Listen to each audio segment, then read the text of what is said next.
It's Rusty Diamond, motherfucker.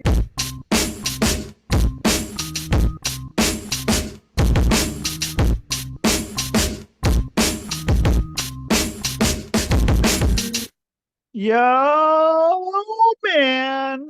Boom, Miss Rusty. What is up, everyone? It is Monday, back at it again. There's going to be a number of episodes this week. Not sure the number. I believe it's one more today, and then one on Wednesday, and one on Friday. So, like 4 episodes this week, I think. That's what it's looking like right now. Got some on my screen. I don't know what that was. But anyway, so thank you everyone for being here on the Quantum Global Broadcasting Network, QGEBN. And I am your host, Rusty Diamond.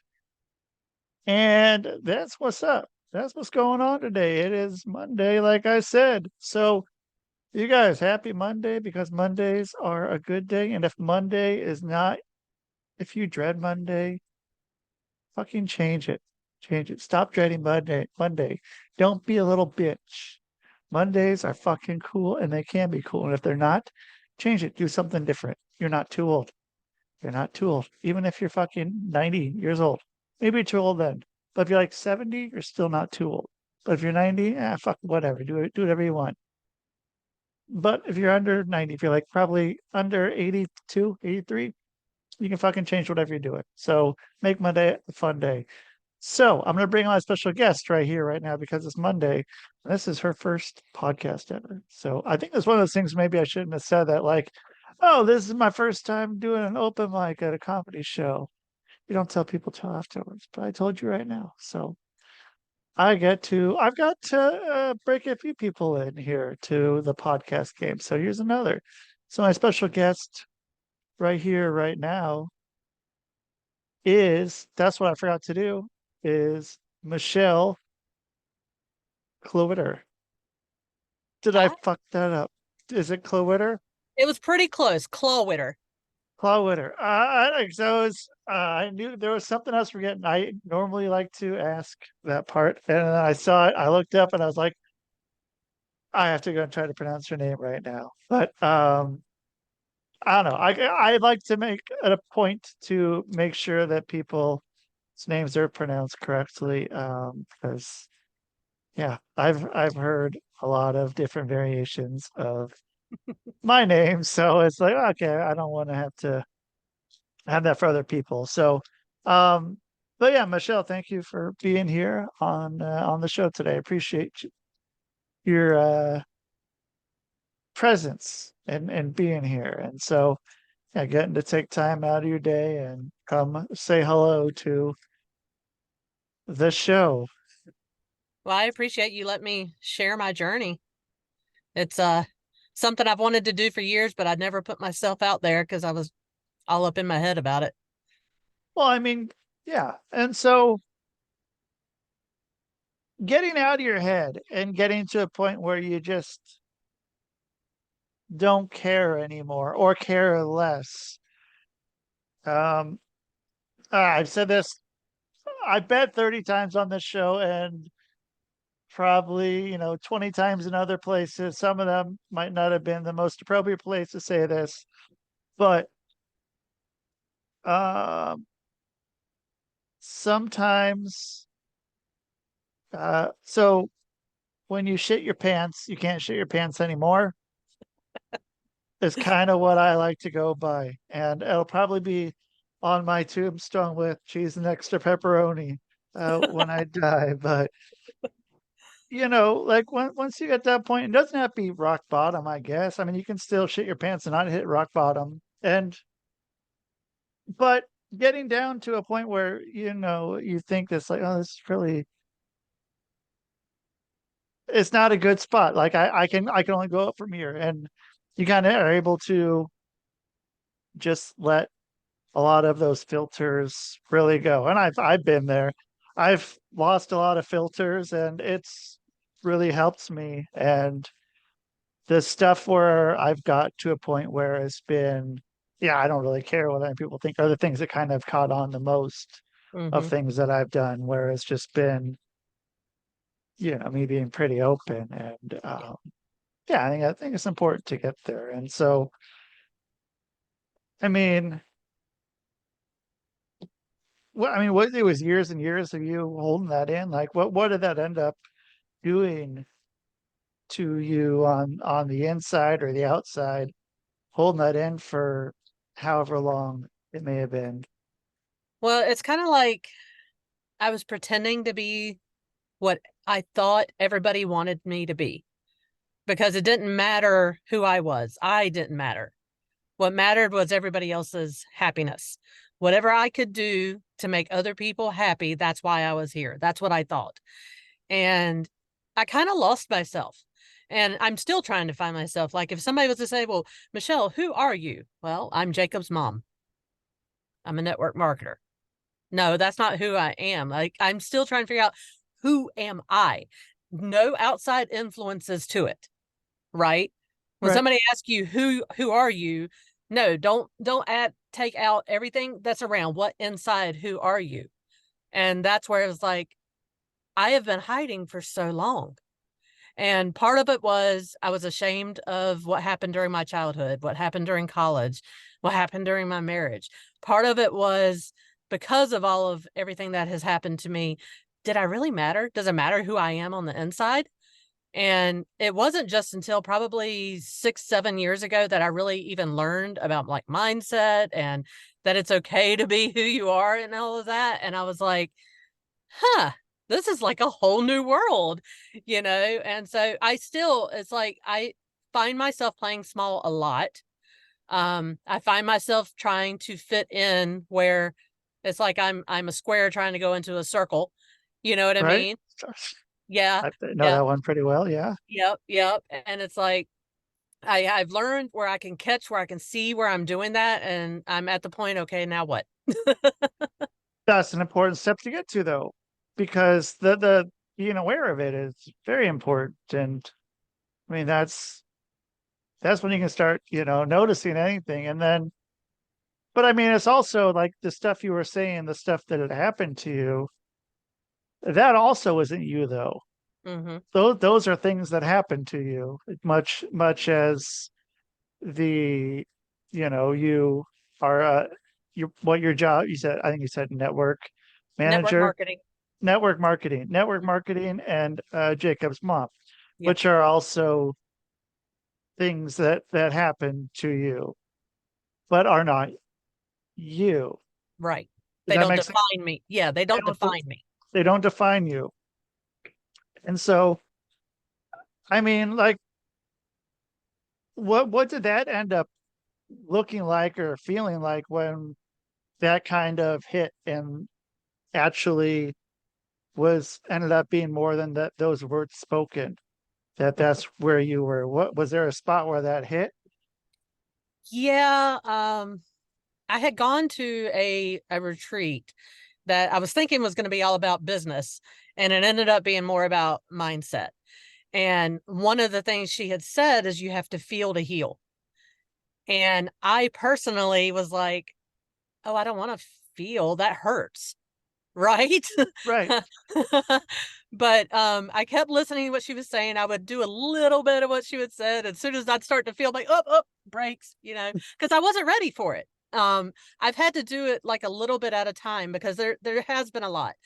But once I really got into it and I started sharing about my story more, first to like close friends, and then to others that I could see were struggling through something, thinking they were alone.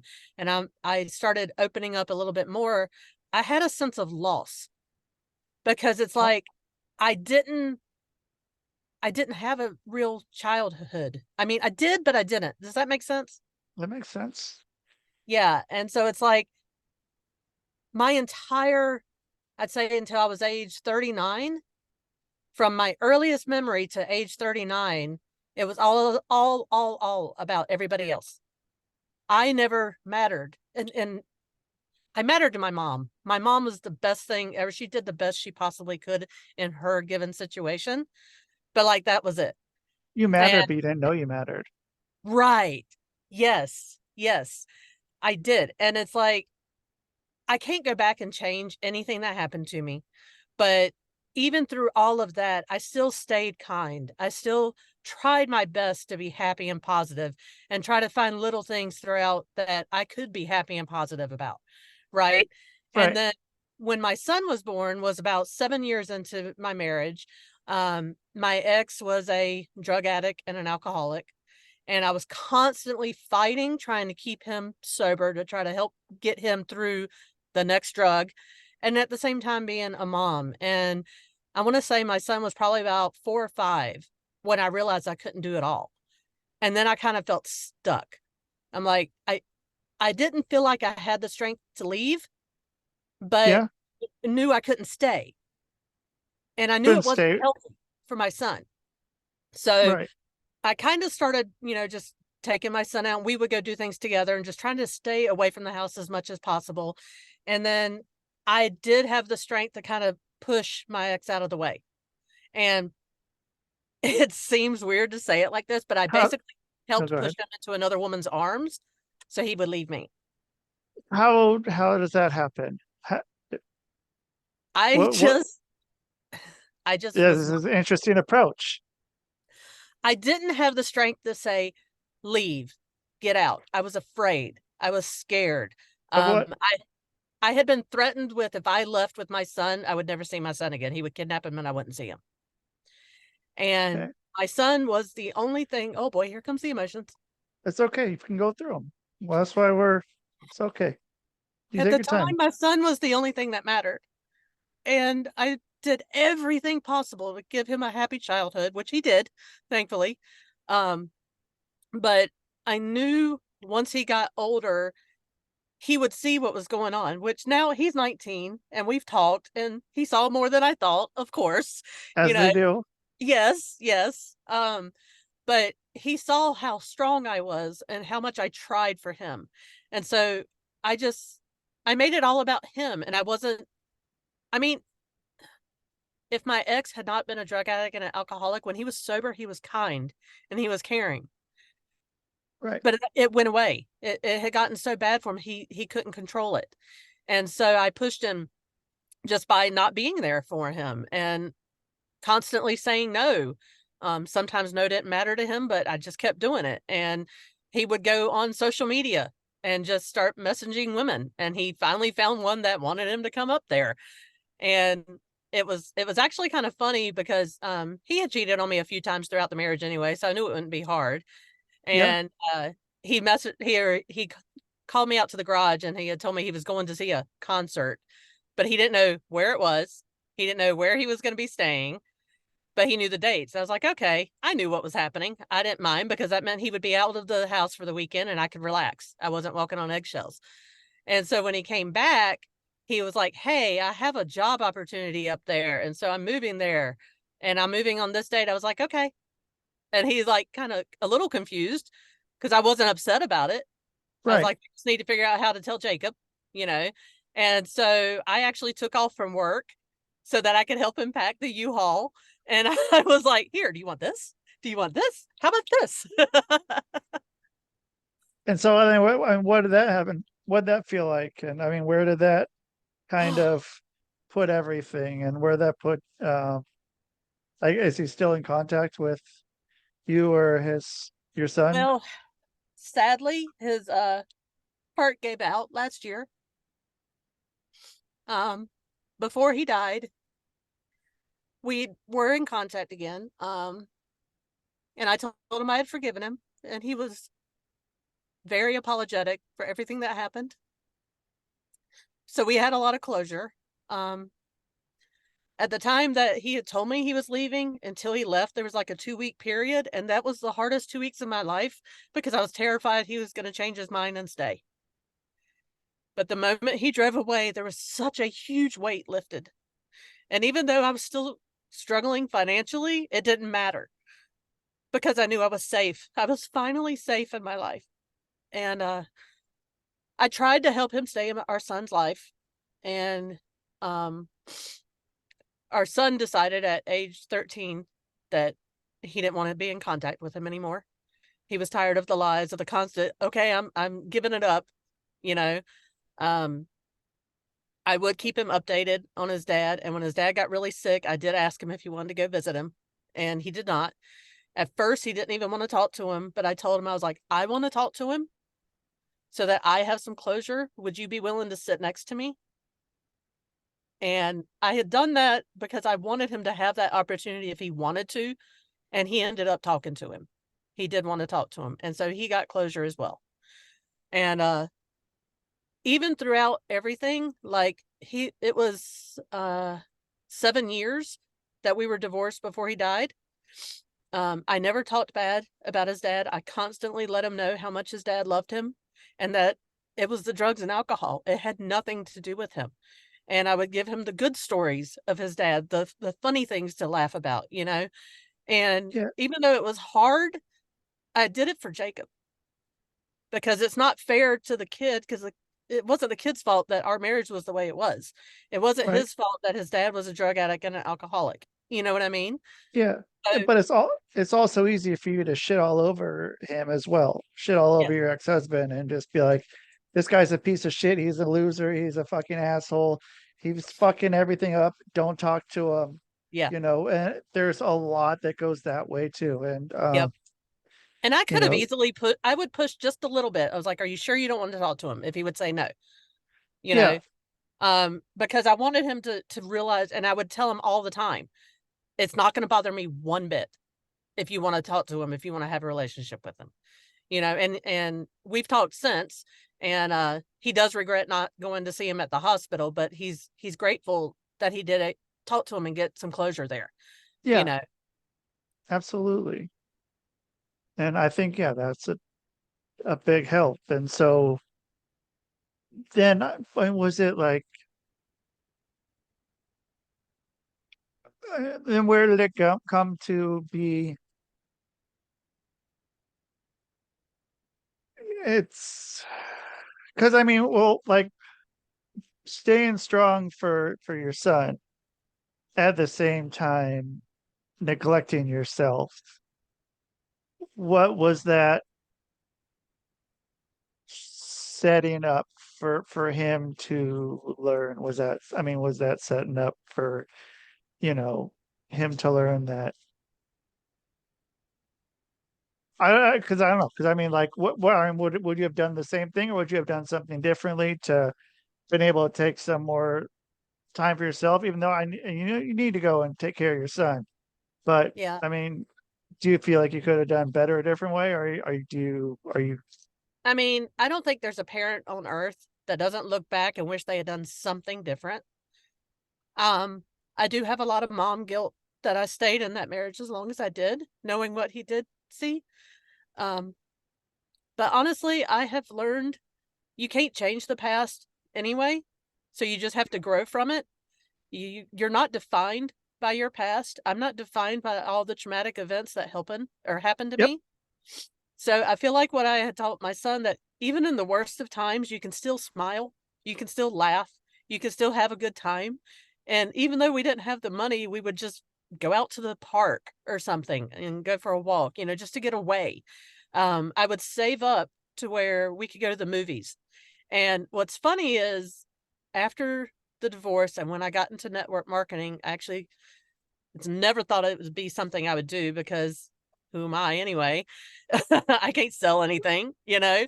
But it actually turned out to be a very successful thing, to where I actually had money. And so it became every Friday night we would go to the movies, Oh, and okay. it became our thing. And that continued until he was 18. The only reason we haven't done it for the past year is we've been traveling the United States in a motorhome. So it's a little different, you know? Yeah. How's that been going? Oh, gosh. So first, it's been a learning curve for me to drive a 32-foot motorhome. Sure. So you got uh, 32. That was a size that I was just looking at, and that so you have to those. That's a big yeah, guy you right don't want to there. drive it during high winds. Sure. It's a big brick. Okay. Yeah. But there was like, it's been the best thing I could have ever done as far as for my son and I. I've given him so many experiences and let him see so many different states. And that's kind of where it came from. Is like, You know, when I was raised and born, it was in North Carolina. North Okay. Carolina was all I knew. That was where my life was supposed to be. And he's at the age now, he had wanted to take a year off before he went to college or something. I was like, well, why don't we sell the house and buy a motorhome, and we'll take the pets and we'll just travel. And his best friend lives in Idaho. And I was like, so we'll take our time. And we literally did. First, we traveled up to North Carolina for his dad's memorial. And then we just traveled across the US and we visited so many state parks and views and things. And he wants to be a photographer. So I made sure we got to places that he could get pictures and stuff like that. And just spending a lot of time together, and just him seeing the possibilities that were out there and seeing all the different states he's been able to see. That way he can make his own decision about where he wants to live. You're not stuck just because you were born in that state or you're living in that state that you can't leave and go anywhere else. I wanted him to be able to know what he could do. And we ended up getting to Idaho in June. We picked up his best friend and went to Yellowstone for a couple weeks, and that was amazing. Oh, Uh, sure. and then when we came back, he didn't want to leave. So are you still up in Idaho? Yes. What part of Idaho? Right outside of Boise. Okay, all right. I can give you a lot of cool places to go. Within kind of, I don't know, both kind of all over the state. I lived Yeah. up in the northern part, and I also lived in Salt Lake City, and then Boise, Hmm. Boise. I always gotta make sure I say it with the correct thing. I know that area all right, but yeah, there's a lot of really cool stuff out there. Yeah. Yeah. It's beautiful. So Well, like I said, his best friend lives here. They've actually met through video games. I want to say it was Fortnite. okay, that's um, cool. yeah, yeah. And they stayed friends for years. Of course, first thing I did, because he was much younger, was okay, get him on the video so I can make sure he really is who he says he is, you know. Right. And then last year, before we did the whole motorhome thing, his friend's mom had invited Jacob. So we jumped on a plane. I flew him up here, and then I flew back home, and he stayed up here for a couple weeks. And then Wow. I flew back, picked him up, and flew again. It was an interesting trip. Um, so they got to connect and meet each other for real for 2 weeks, and they've still been best friends ever since. And so I Wow. have a feeling he's not going to leave. I have no idea what my future holds. Right now, we're apparently wintering here. So we'll see what happens come spring, Yep. but that's kind of the cool thing with me having my own job and being able to work from home, is I literally can do it from anywhere. And Right. it's so crazy when I think back to who I was and what I grew up with and what I knew, to see myself doing this now. Like, Yeah. The old you get a job by going up you with a your resume in hand, a good yep, handshake, yep, yep. look them straight in the eyes, and you get yourself a job, and you have that job for Well, at the long, time long that time. network marketing was introduced to me, I actually worked at Virginia Tech in an office. Oh, And okay. I always used to say it looked like my building cried, because you know how older, like, concrete brick buildings start getting dark marks from rain? Yep. That's what the building was. And it was Huh. the stark white concrete room. And I was like, Oh, this is where I'm going to have to retire. Like, I never saw anything other than waking up and going to work and caring for my son and coming back. There was nothing else. And even though I finally was able to get away from my ex, I had bullies at work. I had this one that I thought was a friend that I found out later, because I saw the messages. I knew something was going on. I did what I probably shouldn't have, and I got on her computer while they were at lunch and saw the chat between her and another coworker, and they were making fun of how I looked. They were making fun of what I was wearing. They were making fun of what I was going through with my ex, and I was heartbroken. She was the only friend I had. And so at that point, I had no friends. did And you my family's confront her? not very big. I have my mom, I have my son, and I have my ex-mother-in-law. um, that's it. That's who I have for family. And so I was very, very alone, but I still chose to be happy and positive, and I can always find something to be grateful for every single day. And sometimes it may just be the fact that I opened my eyes and I can see.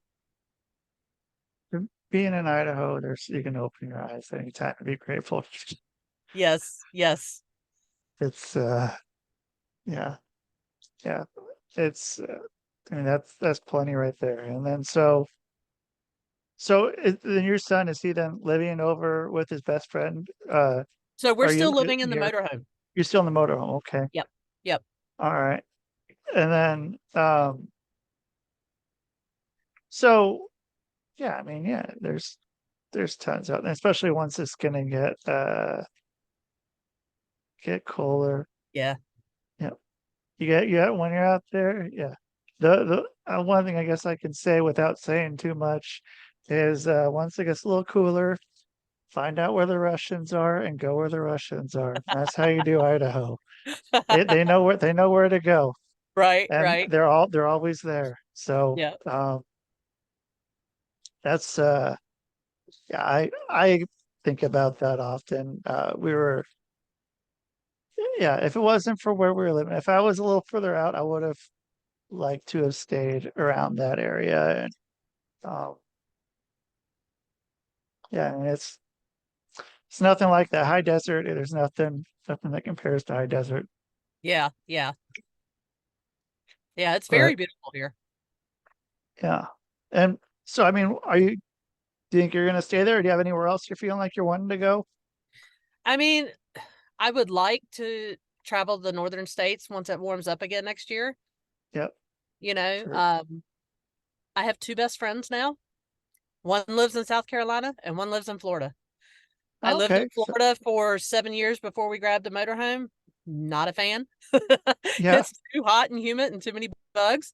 In fact, just this past couple of days, I had flown back to Florida to train with my company up on stage with my one best friend, and she was talking about she's going to get a condo on the beach, and I'm going to come live there with her. And I'm like, I don't like the beach. I don't like the heat. And she kept trying different things to win me over. I'm like, it's not happening. She's like, Michelle, just give me this dream, please. So as yeah, far as where I honestly have no idea. I'm not in any hurry right now. I don't want Jacob to feel like he's being forced out. I want him to get on his own legs and decide what he wants to do, you know. But I don't ever want him to feel like, oh my God, I'm 19. That means I have to leave. And no, you know, yes, when I was 18, I couldn't wait to get out of the house, but I had different reasons for wanting to get out. You know what I mean? right. Um, but I honestly don't know what the future holds for me. I've honestly never been one because of what happened in my childhood to be able to look far into the future because I wasn't sure if I'd be there. Well, I mean, now you are though. It's still difficult. So I had somebody, I'm working on building up a empowerment and coaching business, and they told me to write up my 3-year and 5-year business plan. I'm like, ugh, that far in advance? I don't know that I could do that. It is very hard for me to see that far into the future. I'm much better now, Yeah. but it's a struggle. So do you think it's still from stuff from the past still looming around? Yeah. And I mean, yeah. And have you gotten to work through any of that? So Um, a couple kind of, years ago, I ended up doing EMDR therapy to go okay. through the stuff that I went through in my childhood. And it did help me release a couple of blocks. It did help me to, that's where I got past to where I could talk about it to where it wasn't so emotional that I couldn't breathe. Yeah, Um, I've talked with my mom about it. We've come to terms on that as well, and I've made sure she understands I don't blame her for anything that happened, you know. I love my mom. I know she loves me. It was a different time, and she was kind of similarly in a place like I was, just a little bit different. But it's like I can see a couple years of it. I can see I'm going to still be a success. I can see, I know I'm still going to be with my network marketing company because literally the product changed my life and the company has changed my life. I wouldn't be doing what I'm doing if it wasn't for it. I have recently decided I wanted to start helping other trauma survivors because if I can do what I've done with everything that happened to me, I mean, I was sexually abused by 3 different people. two men and a woman throughout my childhood. I got to college and I was raped. I got married to a drug addict and an alcoholic. And during that time period, I was also sexually abused by another man. So like I've been through so much, and that's just the very traumatic stuff, not everything in between. We're generationally a poor family. We've always rented. We've always struggled. We've always had to use WIC and food stamps and all of that. And I've been the one that's been able to break some of those generational curses. And I can see now there's so much more to this world than just what was in my little bubble. And I can see how much more there is out there. And I just want so many others that are in where I was to realize that there is more. You can get past what happened to you. It's not going to define you. It's always going to be there. It's always going to pop into your head at the worst times. Literally, when I got back from Florida, I almost didn't go to begin with because I was like, who am I to be up on that stage training? Why would they even want me, even though they asked me to be up there? And Why I do you still think that went is? because I still struggle with my identity, with who I am. My mind wants to protect me and keep me in my little bubble, because if I'm up on that stage and I'm talking, somebody's going to be laughing and pointing. That's what it's like, tries to point out. Nobody's going to want to hear what you have to say, which is completely wrong. There was You've already laughter, shit your tears, and there was applause. you've Obviously, al- they wanted to see something. and But you've then when already I shit your came back, pants. You're fine. yeah. Well, then when I came, like when I reached out to you about being on this podcast, it was terrifying to me. And then when you're like, oh, September, October, oh, thank God I got a long time to prepare for this, right? I checked my messenger and I had messaged you about it or whatever, and you're like, oh yeah, it's the actual podcast, and my brain froze. Huh. Even good, jump right in. I I wasn't gonna let you know. do. If you were gonna say, well, let's do it as an interview, I would have said no. I wouldn't have let you do it. Well, I was So sitting there when you had messaged me saying, "Are you still up for it?" And I'm sitting there, and all these thoughts are going through my mind, and I'm like, "Why would anybody want to hear from you?" Like the same things. I always have the same thoughts. Why does anybody want to hear from you? Who do you think you are? You have nothing good to talk about. Blah blah blah. All the blah blahs. The inner bully. right, And then you message me again, like, let me know. And I have learned to just say yes and figure it out later. yeah. I mean, figure it out while you're doing the podcast. Yes. It's there's nothing wrong with that. That's I think, yeah. I mean, I remember the first one I was on. I was with my friend and we were walking through a park and it's like we're going over to my friend's house and I'm gonna be on this podcast. And I said, okay, I'll come along. I'll sit there and check it out too. And they're like, oh yeah, you're gonna be on it too. I'm like, okay, well, I don't have any time to prepare for anything or like think about it. Let's do this. And Yeah. you kind of just get thrown in there, thrown in the deep end sometimes Yep. and see what you do. And so one other thing to kind of go back to with working through past trauma. Um, so one thing I do where I don't charge, the only thing I don't charge for is I do hypnosis for people with PTSD Yes. at no charge. It's the only thing I won't charge for. I'll say that again because of what I can do in an hour and a half. Can't there's not a way that I have found that has worked better for anyone. And you know, if it's not me that if you want to do this, I'm offering this up here for you. If you and like it may be several times because once you do it like once you're gonna probably unravel the onion Yes. a lot more and a lot more stuff is gonna happen. But the cool thing is you don't have to tell me anything about what's going on. It's all basically like I put you in the best position that you can be in to um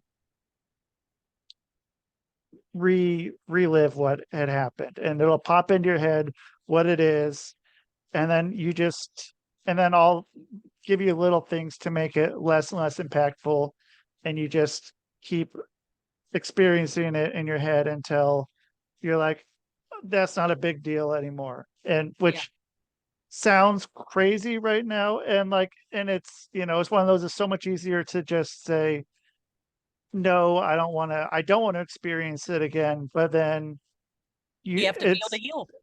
something's going to happen and it's going to pop up somewhere. And this is the best place to experience it.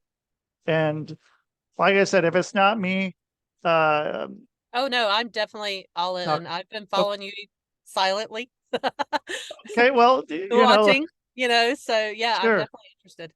Okay. And The one, like I yeah, said, I've learned to say yes and figure it out later.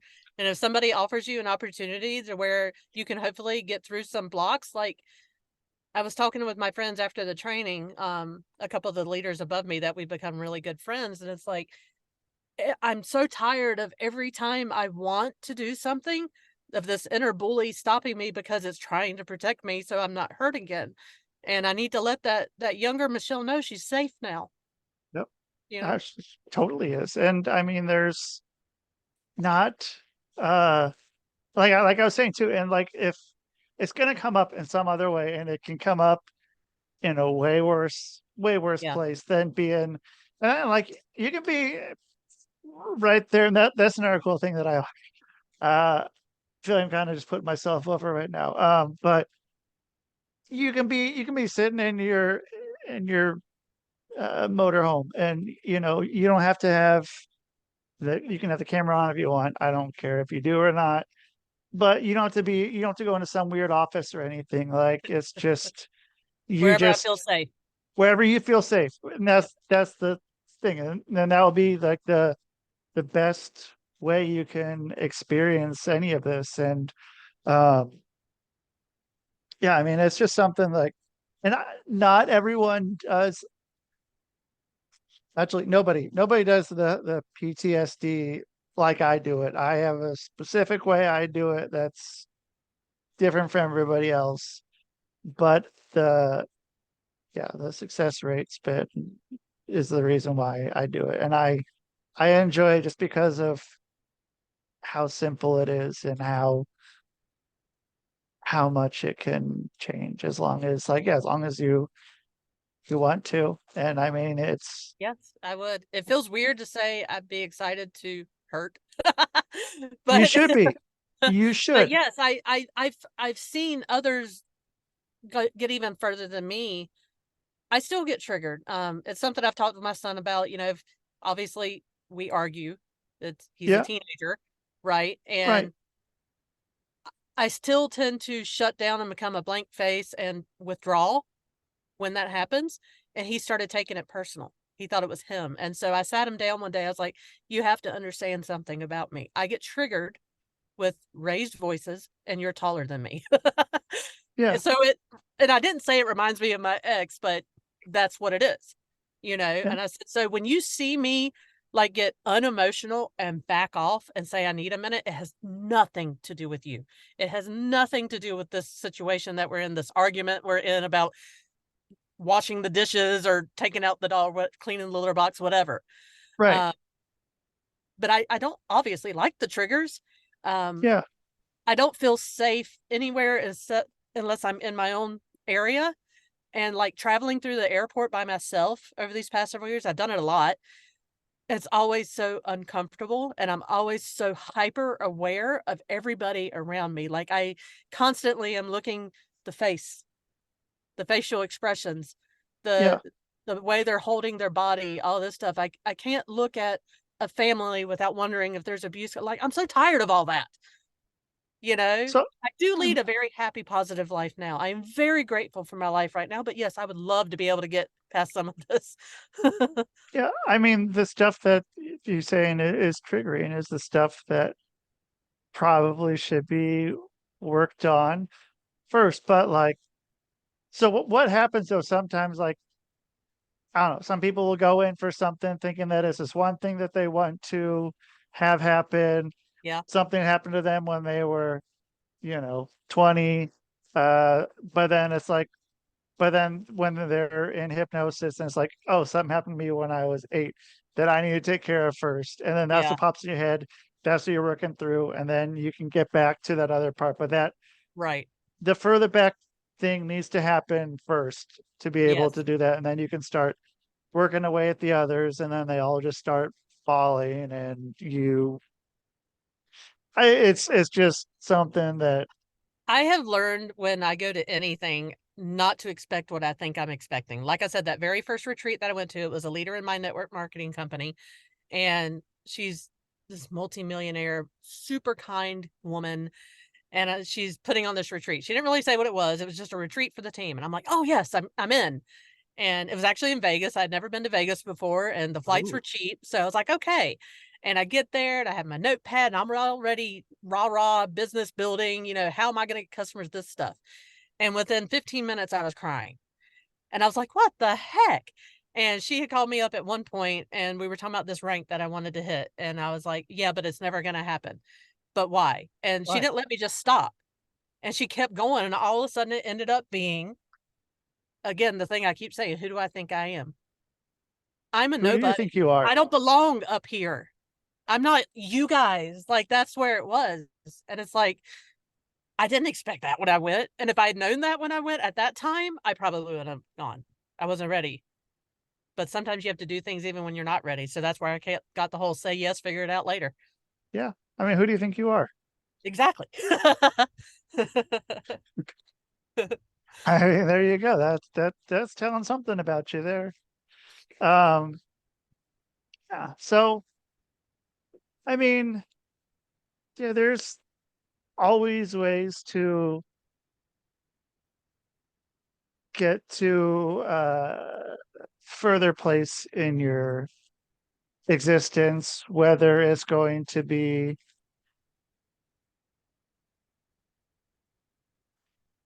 guided by, you know, The not, universe. yeah, the universe, or I mean, guided by whatever, and not, Yep. thinking that this isn't for me, or, and like anything that I think is not for me isn't for me. Mm-hmm. Whereas, or, is it, hey, this is what I'm doing, and like those things that have stopped me don't define me. They're not me. They're things though that I do need to work through, and I've worked through a bunch of stuff, and there was a lot of stuff that I held on to for a long, long time, and was able to just get rid of it. It Yeah. took years, but and there's still, like, I mean, there's still, that was just like smaller things. That's like, well, I guess there is this that you go and work on, and just the more and more you work on yourself and be able to get past and learn and know that it's okay that it was something that you went through, but it's not you. And look where you are now. Look what you're doing now. I mean, look Exactly. who you are now. You're still the Exactly. same person, but you're a different person for sure. I'm me. I You're wasn't me. me before. Yep. Now you are. You accepted it, and that's when you can do whatever you want. Once you Yeah. know you're you, no one can be you better than yourself. Exactly. I'm So uniquely me. Nobody else out there in the world is like me or like you. yeah, thank God. Thank we don't need two rusty diamonds in this world. One's plenty. But yeah, I mean, it's important to be able to get. I just, like, for today, like just showing up today. That tells you something about yourself. Well, like I said before we first started, so again, I almost said no because I was scared. And then Yeah. I woke up this morning. I was like, okay, everything's going to be fine. I look okay because my looks is a big thing. I always look and see fat and frumpy, even though that's not real, you know, but that's what my face sees. And I'm like, it doesn't matter. I stopped wearing makeup over a year ago because it doesn't matter. This is my skin, and my skin is beautiful. It's for Yep. me. Right. Right. And so then the internet went down, and I had 20 minutes, and I was like, see, there's just another sign I shouldn't do this. But I'm like, nope, I'm doing it. And I just grabbed everything and I jumped in the car. And so I'm getting up here to where the spot on the river that I know I have great service, that I can do a mobile hotspot. And the drive up here, I get behind somebody that's slow and I'm looking at the time. I'm like, see, there's another sign. Like, that's what my mind kept telling me. Just message Yeah. them. You have no internet and you can't do it. I'm like, no, I'm not going to do that. Because even talking about it, yes, helps me. Part of this is selfish. I want to get my story out. I want to help others. But somebody out there may listen to this, and just one thing I said could change the trajectory of their life, even if it's just making them love themselves a little bit more. And so Yeah. that's One what person, matters. one thing. Mhm. One person, one thing. Yep. That's it. Yep. You know, you can appeal to the masses if you like. And you can also make that one person feel one thing Yep. and change everything. And that's just important. Exactly. So yeah. So Michelle, thank you so much. You survived. You I'm thriving. survived through this and you're thriving. So yeah, there's now you can go and podcast the world away, and you can You'll always be my first podcast, Rusty. oh well, thank you. I hope hopefully I can be your first and hopefully not your last. Exactly. So And apparently you yeah, can be my first hypnotist too. So yeah. Well, and yeah, and that's another thing. Like I didn't believe hypnosis was a thing at all. I was like, nope, nope. It's I don't believe it. I don't believe it. And then I learned that it's real. And yeah, okay, let's do this. And then yeah, now it's a lot. But yeah, let me know. Give me a message, and yeah, we'll set up a time we can do okay. this. Yeah, I should be able to get some time in here. Things are a little hectic right now, but yeah, I should be able to get you sometime. Like an hour and a half would be about what I need of Okay. you and a quiet I make place, my which own it seems like schedule, so I'm pretty open. I do too. But I tend to make my schedule uh, pretty Pretty chaotic hectic. and pretty hectic. Yeah, but yeah, thank you so much for being on, Michelle. And yeah, it was Thank you. great getting to talk with you and meet you. And go have a great rest of your day. All right. Thank you. Bye, Rusty. Bye. All right. That's Michelle. So you guys check her out. That was her first podcast. So did a lot better than my first podcast. I don't know if my first podcast is still up on the internet anywhere. I don't even know, man. I hope it's not. Um, she's video.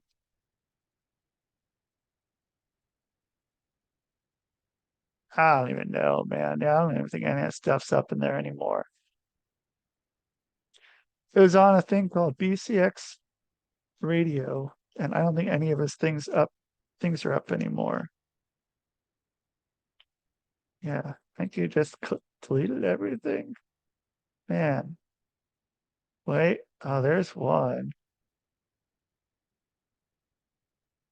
I mean, that seems like something that was okay. So, yeah, that's gone. So, anyway, you guys, thank you so much for being here on the Quantum Global Broadcasting Network, QGBN. I'm your host, Rusty, and that is the show. Man, boom.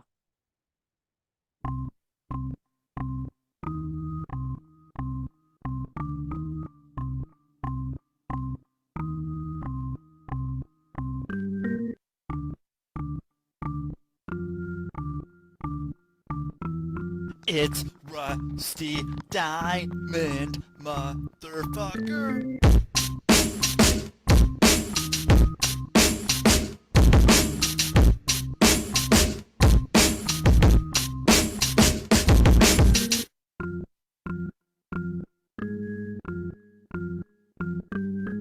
It's Rusty Diamond, motherfucker. Ernest! Ernest! Ernest! Yes, Pee-wee. You brought the snacks, right?